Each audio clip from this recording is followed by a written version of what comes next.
गोयल। तो ये हमारे सबसे प्यारे और सबसे अच्छे स्टूडेंट हैं कॉमर्स सेल का सिद्धार्थगंज के। 98.2% मार्क्स इनके आए हैं। तो आज हम उनका रिव्यू ले रहे हैं कि इनको कैसा लगा जब जो है रिजल्ट देखकर सबसे पहले उन्होंने किसको कॉल किया, ये बताएंगे। जैसे आपने रिजल्ट देखा तो आपने सबसे पहले किसको कॉल किया? मैं तो रिजल्ट देख के स्टंट था, लेकिन मैंने यहाँ से तीनों सब्जेक्ट्स मैंने एक तरीके से पढ़े हैं, इकोनॉमिक्स, अकाउंटेंसी, बिजनेस स्टडीज़। तो जब मैंने अपने बिजनेस स्टडीज़ के मार्क्स देखे 100 और 100, तो मुझे ऐसा लगा कि सर का उसमें बहुत योगदान था।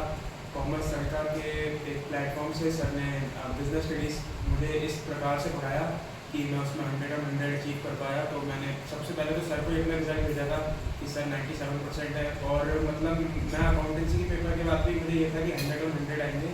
तो मुझे ऐसा था कि मैं पहले जैन सर के पास ही आऊँगा, संदीप सर के पास, और रिजल्ट लेके अपना। तो मैंने सबसे पहले सर आप ही को कॉल किया था और मैं आप ही को बताना चाहता था सर आपके योगदान से मेरे 100 और 100 ये तो आपकी मेहनत थी जो आपने किया, और मुझे लगता है आपके माँ बाप भी इस चीज़ को लेकर के बड़े खुश होंगे, और आपने इस जगह पर जो इस पूरे रीजन का जो है नाम रोशन किया है।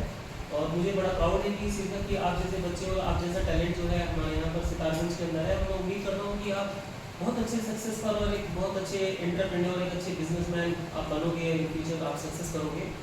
और आपको कॉमर्स तड़का में क्या अलग लगा? सर कॉमर्स तड़का में मुझे एक तो जो चीज़ सबसे अलग लगी वो ये है कि मैं लास्ट मोमेंट में भी सर के पास आया था दिसंबर में, मेरे हिसाब से मैंने ज्वाइनिंग करी थी।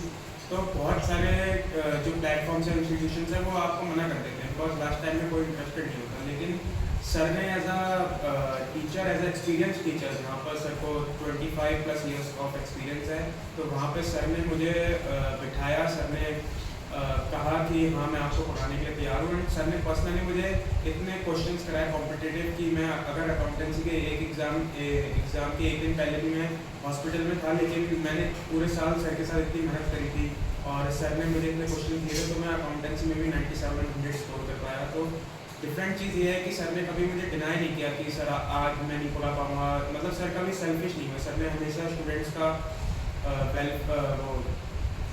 भला सोचा, और मुझे तो सर ने बुक्स भी ऐसी दे दी, सैम्पल्स पेपर्स भी ऐसी दिए। तो मुझे लगता है सर ने कभी मतलब ये नहीं सोचा कि मैं इससे पैसे कमाऊँ या मैं स्टूडेंट्स को ऐसा अपने कस्टमर ट्रीट करूँ।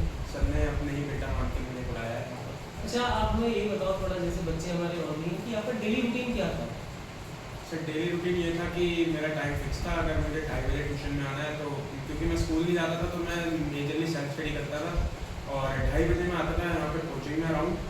और मैं आते ही बस सर मुझे अपने पास बैठाते थे, और इनके पास 8-10 कुछ बुक्स थी, तो मुझे क्वेश्चन सॉल्व कराते थे और मैं करते जाता था। मेरी किसी ज़्यादा लोगों से बातचीत नहीं थी, तो मैं बस सर के साथ रिलेटेड था। सर मेरे से डेडिकेटेड थे।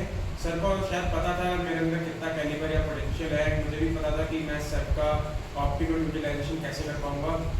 तो मुझे लगता है कि वो मेरे रिजल्ट में भी रिफ्लेक्ट हुआ है। एंड मतलब मेरा रूटीन यही था कि आके बस मुझे यहाँ पर क्वेश्चन सॉल्व करना है। 10-15 डेली के क्वेश्चंस में सॉल्व करता था। सर मुझे होमवर्क देते थे और अगले दिन आके चेक भी करते थे कि मैंने करा है या नहीं करा है, क्योंकि मतलब बहुत रेयर है अगर टीचर होमवर्क चेक कर रहा है।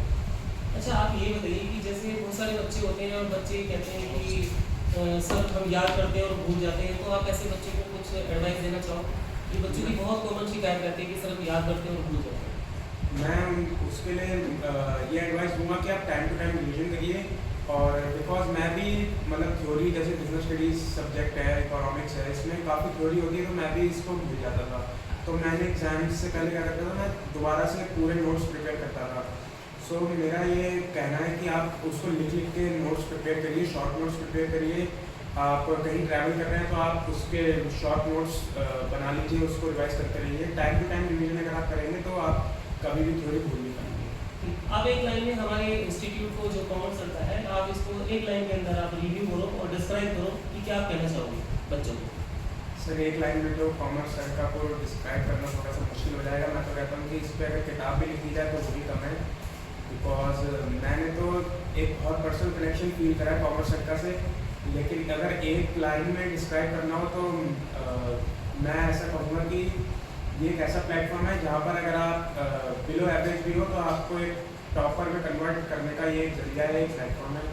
और मुझे ऐसा लगता है कि संदीप सर की मदद से आप अपने रिजल्ट को पहुंचा सकते हैं, आप टॉप भी कर सकते हैं। तो ऐसे कोई मतलब वो नहीं है कि संजीव सर की हेल्प लेके आप उनका यूटिलाइजेशन करके एंड रिजल्ट्स को आप अपना इंक्रीज कर सकते हैं। चलिए, बहुत बहुत बधाई है आपको ईशान गोयल, और हमारा भगवान से यही प्रार्थना है कि आप सक्सेस करें, अच्छे एंटरप्रेन्योर बने, एक अच्छे सीए बने और तरक्की करते रहें, खुशहाल रहें, आपको नेम फेम मनी सब कुछ मिले।